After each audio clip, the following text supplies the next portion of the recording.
Hey, Hi, Brenley, how are you? I'm good. How are you? I'm doing all right. Thank That's you. awesome. Welcome. Thank you so much for joining me. Just Yeah, gonna my bring pleasure. myself up here. I'm super excited to have you. We got to have an opportunity to have a chat in the summertime, which was awesome. And ever since then, I'm like, hey, I got to get you on here for a chat. Um, I look back on that conversation, and something that I just really loved and stuck to me was just how passionate you are about your work, and that really, I think, is inspirational. And I just want to be able to share that message with Thank everybody. you. And yeah, I get to hear your story a little bit. So thanks for joining me. No, my pleasure. Yeah, thanks for taking our 1-year-old has decided to come down with the worst ear infection in the world, like in the last 24 hours. So it's been a little bit hectic. So I apologize for any latency in getting on here. No worries. You're awesome. And thanks again. And hopefully he will be okay and you can get Yeah. back to him really soon. Yeah. I'm just going to introduce you a little bit for anybody out there that doesn't know, because I love your story. You started out as a strength and conditioning coach. You've done some amazing things. You're a best-selling author. You're a keynote speaker. I also thought it was really interesting. I noticed you're the vice president of a nonprofit organization. Yeah. That is, just tell me a little bit about what that does.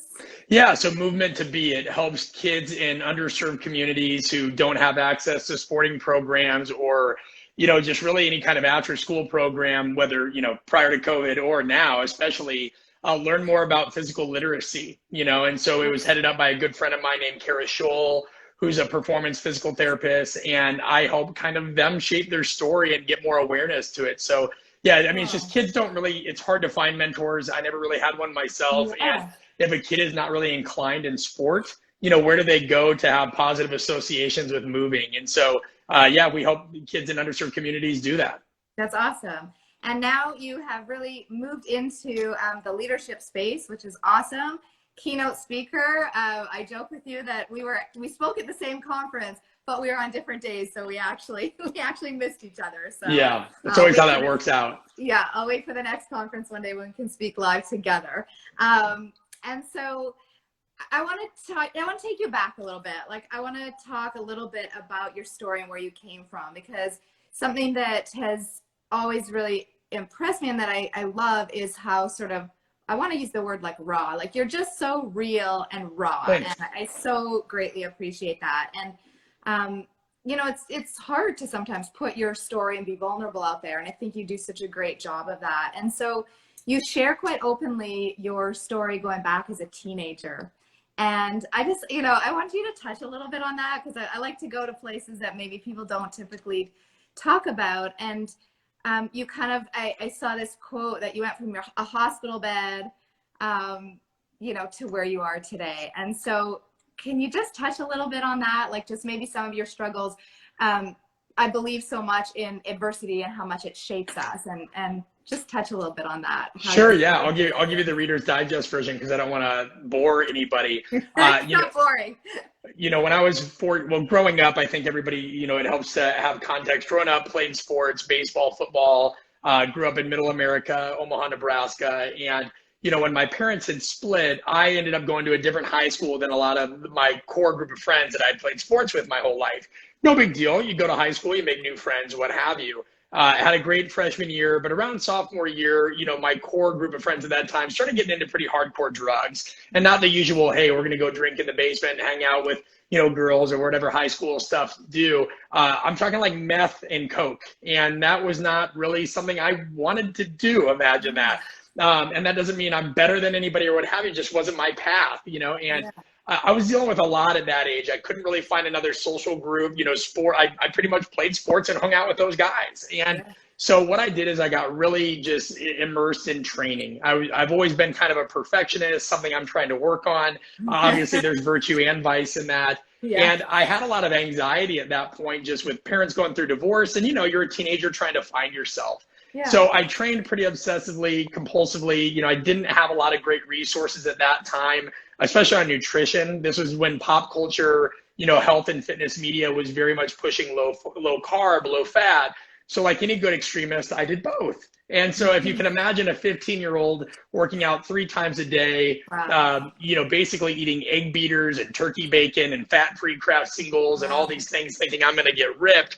And really what I did is I got malnourished. Yeah. And, that led to kind of bouts of depression and things like that. And the healthcare system wasn't really a help. I remember my parents took me in to see a therapist at one point in time, and I just kind of remember telling them that I felt lost and angry and kind of confused by some things. And the first thing this person did was put me on medication, because that's what we do in society, right? Like, something's wrong with you, let's med you up. And no matter what I remember telling him, and this kind of leads into my fascination with human behavior and communication now, I remember telling him, like, this is what I'm dealing with. And it almost felt like he didn't hear me. He didn't even want to listen. It's medication. And then I remember in subsequent meetings telling him, hey, I feel lethargic. Like this, I don't want to be on this stuff. I'm trying to talk about this. And again, didn't really hear me. So it led to a perpetual spiral where, again, the angrier I got, or the more anxious I got about anything, the more I'd train, the harder I'd push myself. Yeah. And it eventually led to me being hospitalized, where my heart, kidney, and liver were near failure. Wow. I had just grown pretty weak. It wasn't really a goal of mine. Anybody that's dealt with depression understands that you just get in this you're almost like a machine, right? You don't look at yourself in the mirror and think, wow, I need help. You just know feelings, and things that assuage those feelings, and you get lost in that. Right. So it led to me eventually, Brenley, being hospitalized for overall a year of my life in an inpatient eating disorder hospital in Minneapolis, Minnesota. Wow. To give everybody context, this is a place where I couldn't shower for the first 2 weeks because the initial shock of hot or cold could send you into cardiac arrest. My heart was so weak. Your blood's drawn every day. You're told what you can and cannot eat. You have to go to these therapy sessions where, again, people don't really talk to you, they talk through you. And overall, eventually this led to me, and I'll save the exciting parts for anybody that wants to read the book, because I chronicle it there in more context. But, I knew when I got out of this place that I wanted to get into coaching. One, human behavior had fascinated me, both from what I had came through and the things that I saw with other patients in this place, the power dynamics of the staff, people that swore they were there to help, but really were very manipulative in some respects. And then I was also fascinated with how to train the human body correctly, which took me down the performance pathway. Right. I had gotten a lot of bad advice. I didn't want other people to deal with that. So yeah, got into training athletes, did that for 15 years, still do that on a concierge kind of basis.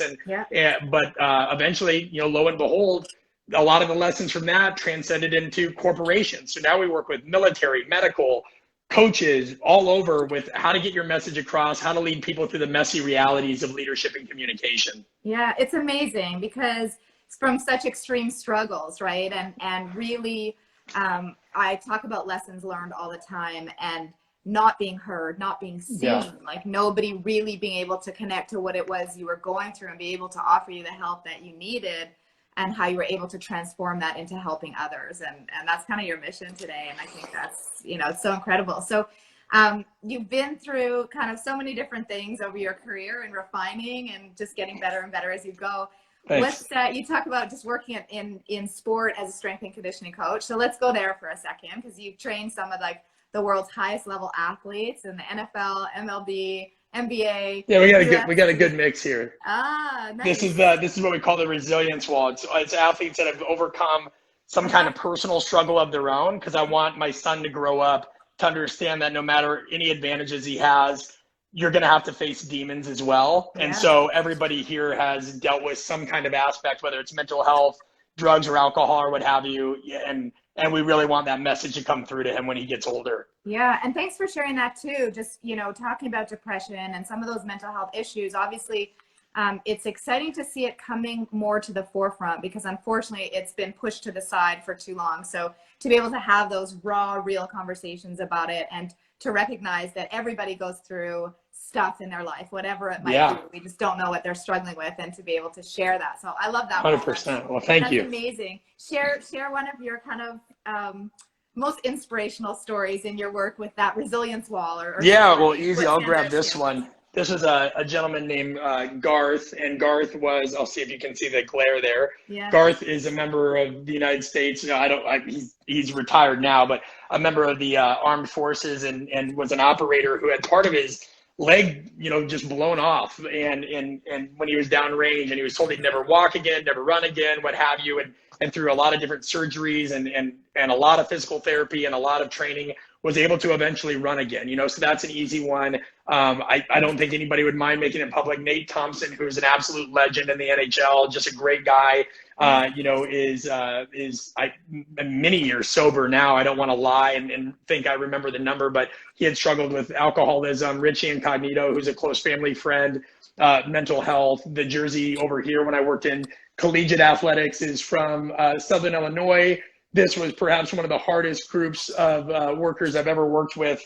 There was a baseball team that their coach died mid-season of a really violent form of cancer. Wow. And they were definitely just the epitome of underdogs. Football and basketball had gotten new arenas, new Under Armour deals. Baseball didn't really get anything. Mm-hmm. And they were kind of not really given the time of day. Yet, these were the hardest working guys in the weight room, just phenomenal people. So there's innumerable examples. We have some more upstairs, but yeah, it just goes to show you, again, no matter what we think these typecasts or these things are, everybody deals with it. I mean, as a male, it's very interesting that, I dealt with an eating disorder, now my goal was not to get thin, and I was not scared pizza was going to make me fat, right? Like my eating disorder was called anorexia NOS, not otherwise specified, because anorexia is an extreme weight loss. And I had done that through essentially training and this imbalance between knowing how to train and knowing how to fuel. But it's funny, how many males would ever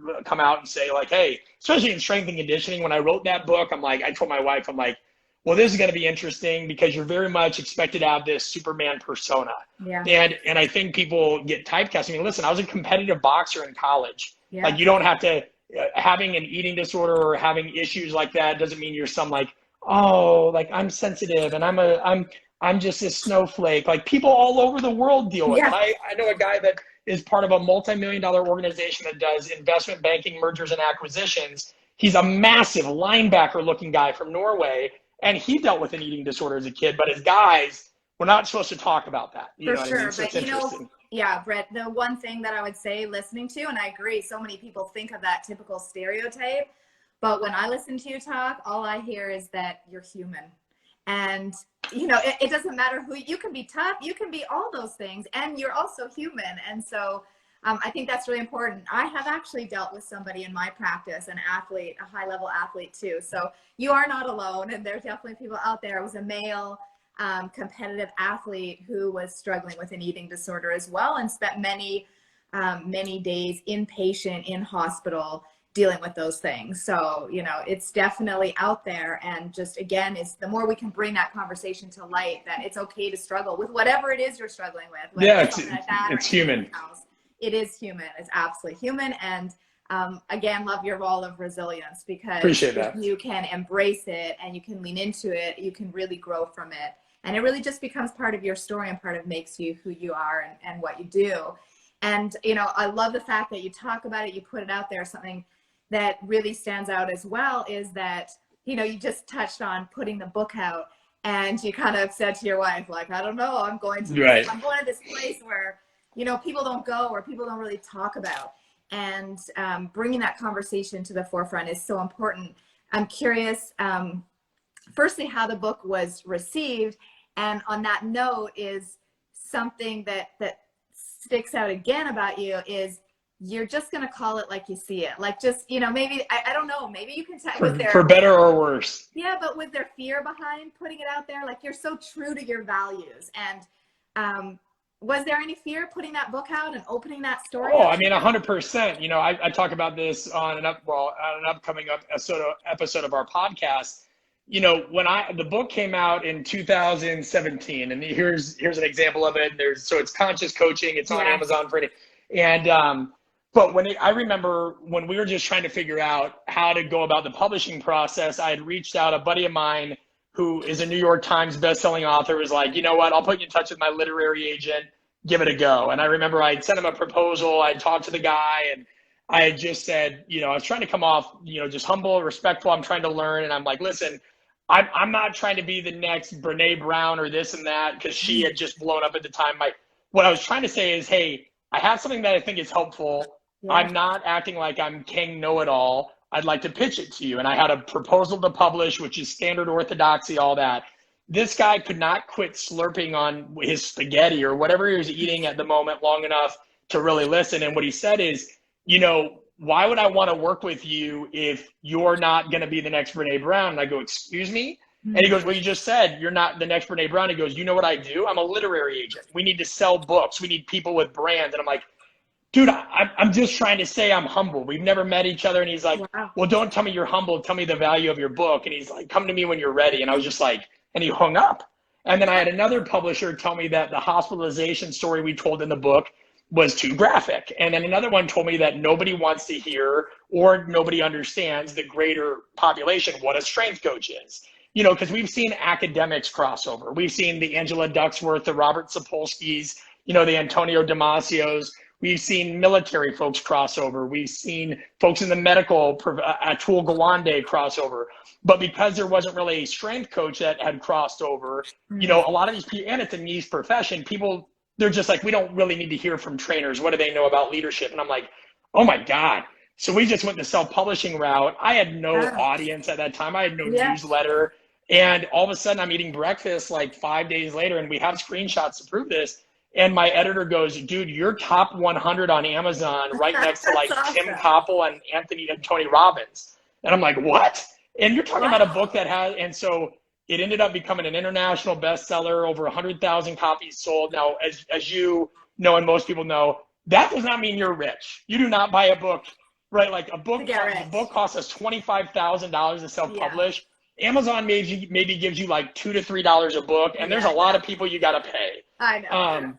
But what it did do is, through people's Amazon reviews, which influenced the algorithm, which I didn't know, you think if you leave a review, oh, cool, that's nice. It's like, no, a review helps us not get buried by big publishers. Right. So you learn all these things, and eventually it made in the hands of some people in other fields, and it continues to do well today by the grace of God. So I think it did open up. So a lot of coaches reached out and said, hey, they either thought about committing suicide or they were addicted to something. And so, that opened it up, which was nice. The people we got hate from was like, every now and then there was an academic who was like, well, I don't care for the term buy-in, or I don't care for how you use this term. And I'm like, all right, dude, you know what I mean? Like, you're going to argue about the definition of a term that everybody else understands what the heck it means. Like, right. Or some people said, like, I didn't like the cover of the book. So it is what it is. There will always be the haters. I think that's really important for people to know too. Yeah. I talk in my space, I talk so much about needing to be your own hero. And, you might have people cheering you on and you might have the opposite.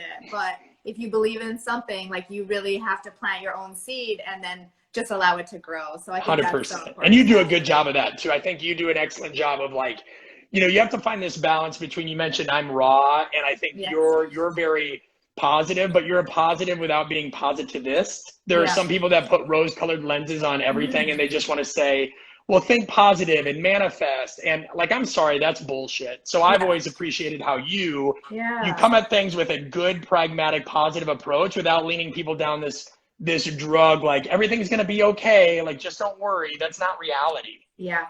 That's huge for me, actually. There's something that I believe in. I do obviously believe in having a positive mindset, but there's something that I call false positivity, where just like rah rah, like everything's amazing, like just it's annoying. It's not. Like, life is not. Life is, a kick that I've been on. Like, life is fragile and life changes, and it's truly a gift to be on this earth. And I really believe that we have to make the most of every single day that we have, and you are going to go through a lot of shit, especially if you're chasing big dreams. Like, without question. Yeah, you're going to hit the wall, and there's life, and you're going to go through hard stuff. And I think that's, for me, being positive is not about just always feeling great, because it's just not going to be that way. That's not going to happen. No, but it's about embracing the struggle. It's about learning the lessons, about growing through them is something that I always say. Not just going through them, but growing through them. That's well said. Well said. Yeah. And just touch a little bit before, I don't want to keep you from your son with his ear infection, but you talk about buy-in, which, I mean, I'm all for the term. I get it, because I think even in my work too, if I don't get buy-in from my athletes right away, like, I am never going to be able to do the work that I do. It doesn't matter how much I know or how good I am.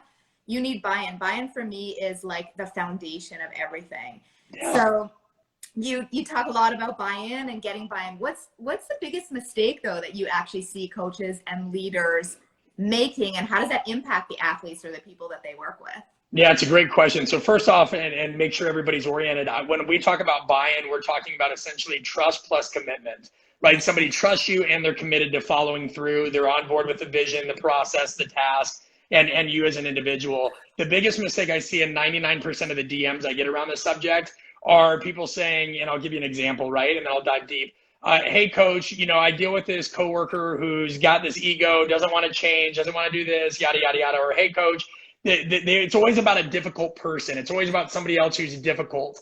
And it's never about very few people ever provide anything about the context. Yeah. So what I always fire back in is like, well, listen, behavior change is not about personality traits, and you view this person as difficult, but you're not giving me any context. That's like going into a doctor and saying I have a runny nose, but they have no medical history, right? So I usually say, time out. First of all, how do you know it's them? What are you doing? What's the message? How are you coming across? How are you trying to refine it to them? Do you know, 90% of coaches will say, well, I tell them this, I tell them that. It's like they try to educate people and then they wonder why they're not getting buy-in. Yeah. Well, not everybody is influenced by facts and statistics. If that was the case, and it's the example I use all the time, nobody would smoke, right? If that was the case, everybody would exercise. If that was the case, everybody would brush their teeth. I always tell people, you need to think about what the context is. If somebody's difficult, do you really think they're difficult in every area of their life? Are you barging in on their office? Are you meeting them in a third, a different space, right?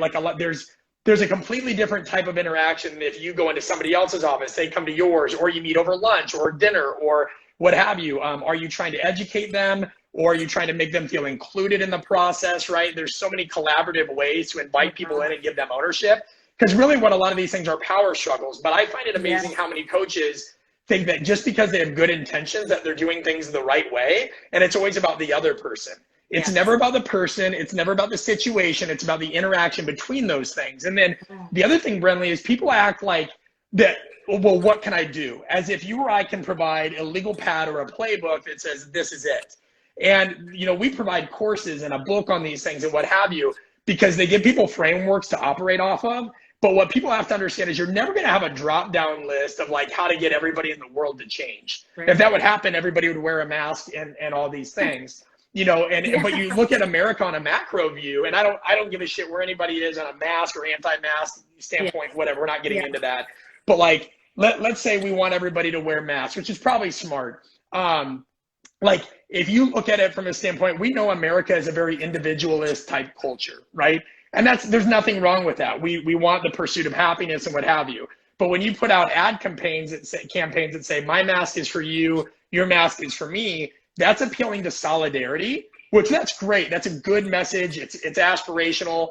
But there are some people that don't really give a shit about that. They care just about themselves. Just like if I tell an athlete about team goals, there's inherently going to be an athlete that team goals don't really matter to them. They want to win, but they want to be the fastest person or score the most points. Who are we to say that's wrong? You can score a lot of points, meet your goals, individualist, and still be a great part of the collective. But when I tell coaches, buy-in is about framing messaging that's relevant for the moment, the individual, and the context. Yeah. And that's leadership, by the way. Leadership's not about one person. It's a shared process. Leadership is no more about one person and their traits than a solar system is just about planets. Yeah. But we look at everything as it's the other person. It's the other person. I'm like, no, man, this is messy. And also, by the way, Brenley, I think other people need to understand you can't learn this. And it doesn't behoove me to say this because I have a book on it. You cannot learn good communication just by watching other good communicators or reading a book. We host workshops, small, intimate workshops where we do role playing and improv and film breakdowns. And they're very fun and also uncomfortable because it makes people realize oh my God, I thought I was being helpful. I'm coming across as a dick. Right. And it's we need to be able to have these conversations, but people don't. So it's always somebody else's fault. Yeah. You said so many amazing things in there. I once, heard a coach speak, and this was great. It was insight. He learned the lesson, which was amazing. But he said, he would write these pre-game speeches, and he literally thought they were over the top amazing. And he would get so pumped up for them. he'd write them. He'd be so excited. He'd share them with his family. He'd go into the guys and he would like go into the room and he would be like just delivering the most amazing speech. And he would talk about it and how incredible. And he would walk out of there and he would feel so inspired himself and so great. And then he realized one day, one guy had the courage to come in and tell him, he's like, you know what, coach, I'm sorry to tell you, but your pregame talks suck. And he was Perfect. like, what? He thought they were the most inspirational, amazing things. He would feel amazing. But what he realized was they were about him. They had nothing to do with 100%. what the guys wanted or needed. And so he said, like, that was, even though it was one of the most hurtful pieces of feedback he had ever gotten, he was actually able to hear it. And he completely changed it. And he started to learn about what each person needed, which is what you Critical. talk about, that context. Like, what is your context and your context? And then, you know, I'll kind of bring that full circle to what we started off with and your experience as a teenager and when nobody could hear you or see you. Yeah, I mean, spot on. And if I can just add within that, and you did a great job consolidating it, it's like one thing that I feel like is interesting, and I think your work speaks to this as well, is, you know, we have a hard time admitting that we might be the ones that are wrong, even though we want to help. Like, it sucks to hear you're maybe not a great communicator, because we all think we're better at something than we are. But like, and again, when we look at the research around this, 90% of people that think, oh, well, how do you become a better communicator? Well, I read about it or I watch other people. Brenley, I would love to think you and I could go watch somebody play the violin. That doesn't make us great at the violin. For sure. But we have this attitude in this culture that like we need to take this stuff personal. When people come to our workshops, we're like, hey, this is kind of a safe place to fail. Yeah. Like, as a matter of fact, we put you in roles where you're inherently absolutely going to fail just to normalize it. Like, but it is terrifying to hear yourself on a podcast, to see yourself on a video, to hear your audio, because you realize, oh my God, I suck. And that should be like the ultimate challenge for coaches, though. Yeah. You know, for all these strength coaches, and I love them, I appreciate them, but for everybody that thinks like standing out in their field is about sets and reps and this and that, no, I say it all the time, that's a prerequisite. Like, the tough stuff is the interpersonal stuff and the power dynamics and all those things, but they don't want to buy in because it's not shiny. You can't show it to a GM. You can't show it to a GM, or you can't get a career just based off of like, well, I'm an excellent communicator. But at the same time, that's also what elevates you to the highest levels of anything you do. 100%. You know, I say that too. I could have the knowledge, the education, even, you know, in what I do. I honestly think that probably my greatest strength is learning and knowing and having the ability to connect with people. Like, it's hard. It's everything. It's really been the key piece to what I do. And so, yeah, I think it's the foundation of everything. And you're right. You don't get better at anything unless you're willing to practice it. So one thing about Brenley, would you call that as like, does it ever bother you? And feel free to disagree, right? Yeah. It's your show. Yeah. But like, for that reason, doesn't it ever bother you that people refer to them as soft skills? Yeah, listen, you know, people are always, like I say, they're always going to have their thoughts. They're always going to have their opinions. I think it's our job, like, to be a good coach, to be a good teacher, to be a good leader, is to figure out how to connect with them and show them and help them to understand. Like, I really believe that. Like, how, if they think it's a soft skill, well, how can I frame that, or how can I reframe that for them to help them understand the importance and the value and, you know, the necessity. So 100%. Yeah, if they're not getting it, you know, somebody once challenged me. I taught a sports psychology class for a group of athletes. They were 15-year-old boys, and I had about 32 of them in the class, and they were, a lot of them were kind of top prospects in the OHL upcoming draft. And there, you know, it was a tough class for me. It was when I was starting out, and they were just challenging. Like, they were really challenging. And every week I'd be like, oh my God, like, I got to go back into that class, and they're not listening to me, and I'm giving them the most amazing information, and, you know, and I'm really, really struggling. And so I had a mentor, and I was speaking to my mentor saying, like, I don't know what to do with, kind of like you talk about, it was all about them. Like, I don't know what to do with these kids. Like, they're cocky and they don't listen to me. And you know what, he just looked at me and he said, what you need to do is be a better teacher. Like, yeah, it's on us. Yeah. Like, if they're not getting it, then you have to figure out how to be a better teacher. And it really got me creative. Like, how can I be creative? How can I make my message stick with this population, with this group of kids? And, it helped me innovate too. So I think that's something for me as a leader too, is I don't expect people to get it right away. And and too, I think, again, why I'm happy to do this with you is like one thing that I think helps you stand out, especially right now, is like, and I know this sounds bad, but I don't really have a desire, and I'm getting to be a grumpy relative old man. I don't have a desire to deal with like other coaches and leaders and professionals who think like they're there.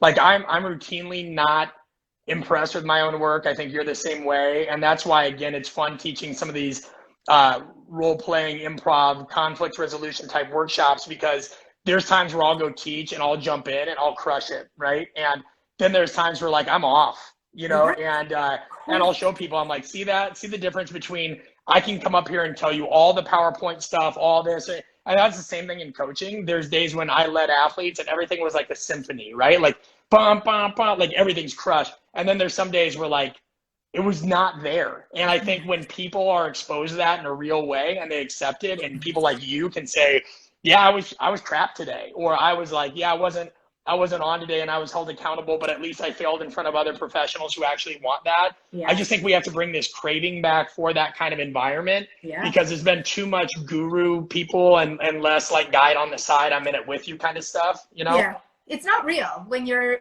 like that, I tell people all the time, like, for me, I'm always figuring it out. Always. Like, I'm always, as you should be. Half the time, every new step, every new level I go to, I have no idea what I'm doing. Like, truly, like, I just trust myself that I'm going to figure it out, that I'm going to learn the lessons. Success is nice. Okay. Everybody loves it. And I say, celebrate it. Enjoy when you have success in your life, whether you're an athlete, whether you're a coach, whether you're a leader, it doesn't matter. But we don't actually learn anything there. We don't stretch ourselves in the success zone. We celebrate what we've done. But where we grow and where we learn and when we can advance is really through what goes wrong. Like, it's our best teacher. So 100%. It's that fear of failure. I think it stops so many people. That's why I talk about just embrace it. It doesn't mean you have to be happy all the time, because if you're trying to do hard things, it's supposed to be hard. It's not supposed to be easy. So if you can fail, and that big line that I say is just fail forward. Like, what can I take? What can I learn? How do I make it better? And like you say, you don't get it until you do it. So you got to keep practicing and put yourself out there and just keep failing over and over until you finally figure it out. And just, a lot of people shy away from that and don't want to do that. So I think, awesome. Well, I don't want to take up any more of your time. No, you're fine. I love the chat. I could talk to you for forever and just bounce ideas back off you. But I just want to put it out there. If anybody has any questions, they could throw it on right now. I did get one question for you. Sure. They're asking, who is the biggest or kind of most unique personality in UFC? Because you worked with some UFC guys. Is there anybody that you can touch on, or something that was really kind of, I say that I've touched almost every single sport myself personally, but I've never actually worked with a UFC fighter. So I don't know if you have anything that you could comment or say from working in that. Olivia Aubin-Mercier was a great guy, a lot of fun. I mean, it just goes to show you most fighters are humble because they've been kicked around a good bit.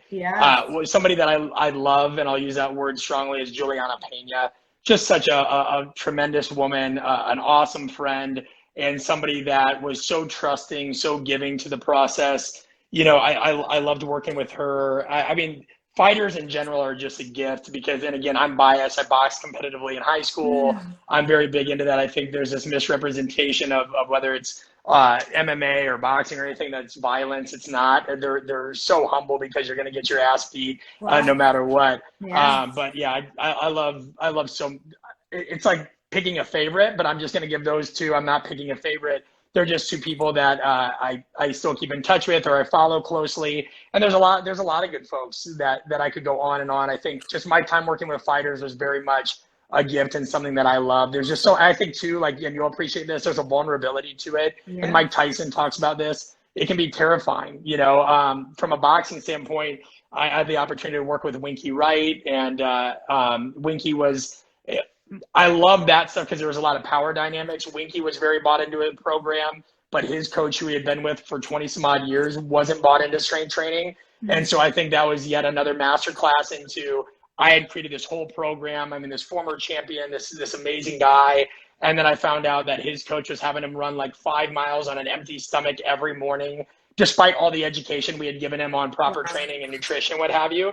And I think, again, that was just a masterclass for all these coaches listening that maybe in performance, you think you can write the most perfect program, but there's so many external focuses or forces acting on that, that again, if you don't double down and buy into the communication and power dynamics and messy realities of coaching, and you don't actively seek training on it, and yeah, it's a pitch. Like, if you don't take our courses, you don't come to our things, because that's what we do, like, level your expectations, because I just see it all the time. You see people pour everything in to these training programs, and then the minute they're like, they meet some kind of difficulty, somebody else is an ass. And it's like, no, they're not an asshole. You're just not prepared to do this job. You know, we had an FBI agent come to one of our workshops one time, a forensic analyst, who was at risk of getting fired because he couldn't explain the scientific findings of things in a simple enough way for other agents, and it was bugging them. And I don't know where the message is getting lost, Brenley, in today's professionals, especially, where like, yes, you have to learn the hard skills, but you have got to train, actively seek training in the other stuff, because especially today where there's emergent change, you are going to deal with difficult personalities and people that don't want you to be successful. Deal with it. That's right. Well, listen, communication is key. It's a hard skill for me because it's a foundational piece, right? So communication is key, connection is key, and failure is our greatest teacher. And I'll kind of summarize it very well up there. Thank you so much for taking the time. Thank you. I always enjoy talking with you, and just wish you the best of luck. And I hope your little guy's ear clears up. And likewise, thank you. Thank you, everybody, for coming on. All right, take care, Brett. Bye. Bye-bye. All right, everybody who's out there, thanks for joining. Interesting chat for sure with Brett, and stay tuned because we'll do some more, and I'm going to keep it coming. So thanks, everybody. Talk to you guys all soon.